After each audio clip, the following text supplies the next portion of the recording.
अस्सलाम वालेकुम dear students, मैं हूं इनामुल्लाह। जैसा कि आप जानते हैं कि हमने फर्स्ट ईयर के मैथमेटिक्स का आगाज़ किया हुआ है और हमने 2 इंट्रोडक्टरी लेक्चर पहले चैप्टर पर तैयार कर लिए थे। आज हमारा आखिरी तीसरा इंट्रोडक्टरी लेक्चर होगा। इसके बाद इंशाल्लाह हम एक्सरसाइज 1.1 का आगाज़ करेंगे। आज के लेक्चर में हम देखते हैं कि बहुत ही important question √2 is an irrational number, √3, √5 is an irrational number.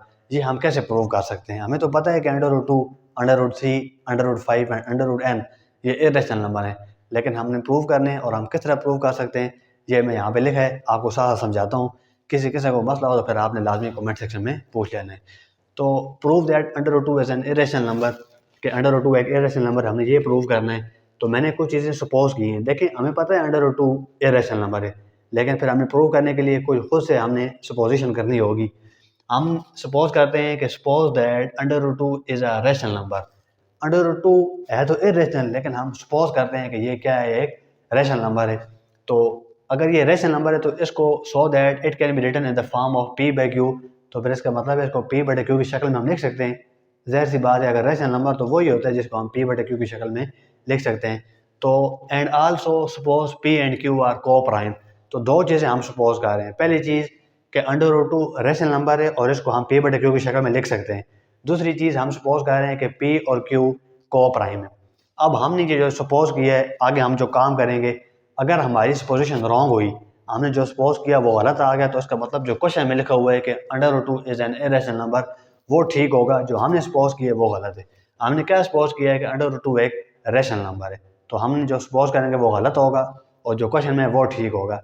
तो अगर हमने ये दो चीज़ें फर्ज कर ली कि p/q की शक्ल में लिख सकते हैं √2 को, और p और q दोनों को प्राइम है, देन मैं √2 को इक्वल लिख लेता हूँ p/q की, क्योंकि हमने ऊपर सपोज किया है कि √2 एक रेशनल है। तो √2 रेशनल है तो इसका मतलब √2 एक रेशनल है, तो इसका मतलब इसको p/q की शक्ल में लिख सकते हैं।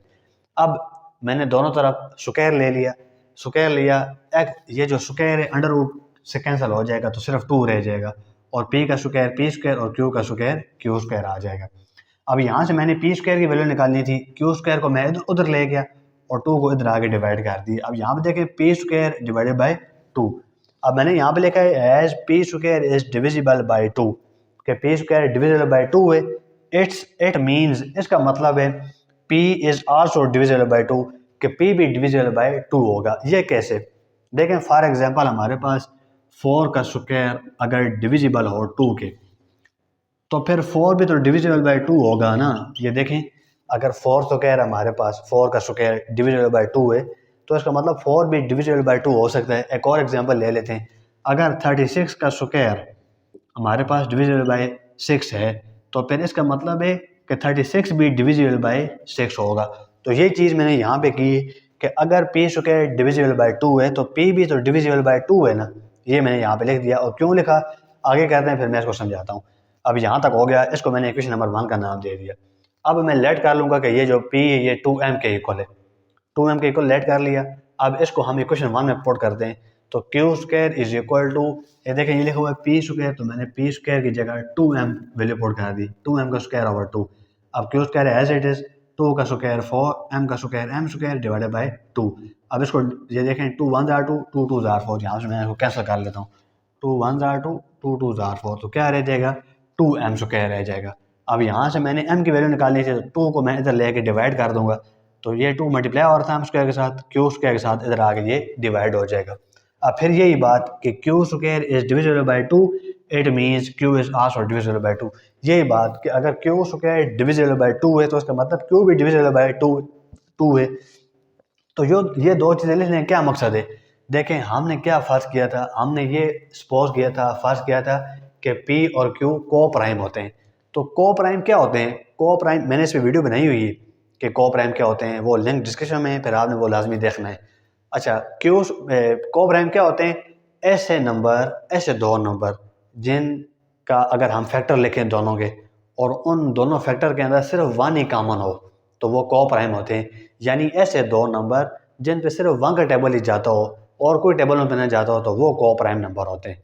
फॉर एग्जांपल यहाँ पे मैं लिख लेता हूँ, एक नंबर हमारे पास 2 है, एक 3 है।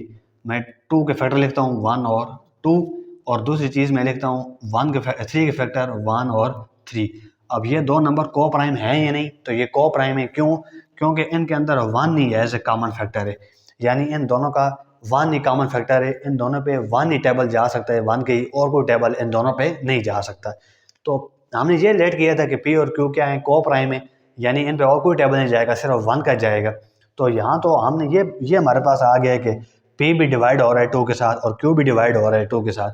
और अगर पी और क्यू दोनों डिवाइड हो रहे हैं 2 के साथ, तो फिर हमने जो सपोज किया था कि पी और क्यू को प्राइम है, यानी इनका फैक्टर सिर्फ वन है, वो तो फिर रॉन्ग हो गया। तो मैंने यहाँ पे लिखा है देन अवर सपोजिशन दैट, हमने क्या सपोज किया था कि पी एंड क्यू आर को प्राइम, कि पी और क्यू को प्राइम है, वो हमारी जो सपोजिशन है इज रॉन्ग, वो तो गलत हो गई है। So we can not write under root 2 in the form of P by Q. अब पी और क्यू दोनों अगर को प्राइम नहीं है, तो फिर हम इनको पी बटे क्यू की शक्ल में तो नहीं लिख सकते।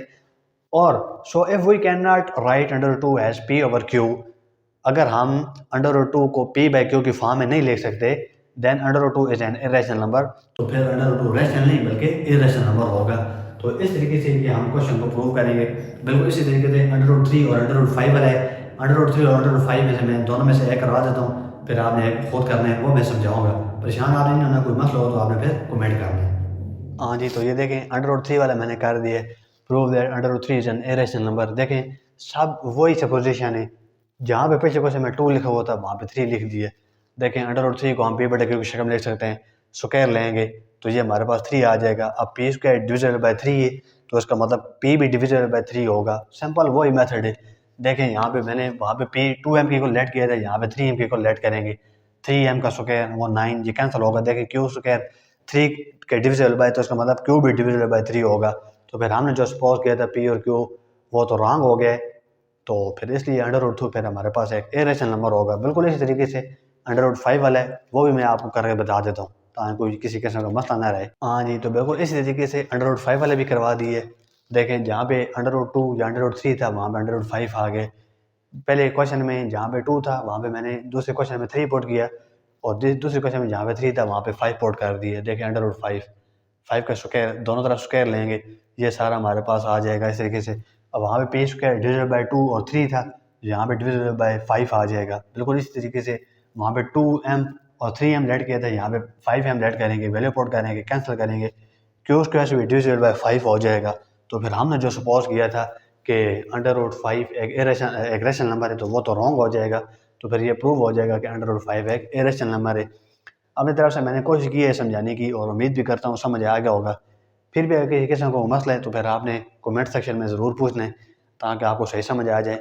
नेक्स्ट लेक्चर में इंशाअल्लाह लजीज़ हम एक्सरसाइज 1.1 शुरू करेंगे। हमारे साथ रहिएगा, इजाज़त दें, अल्लाह हाफिज़।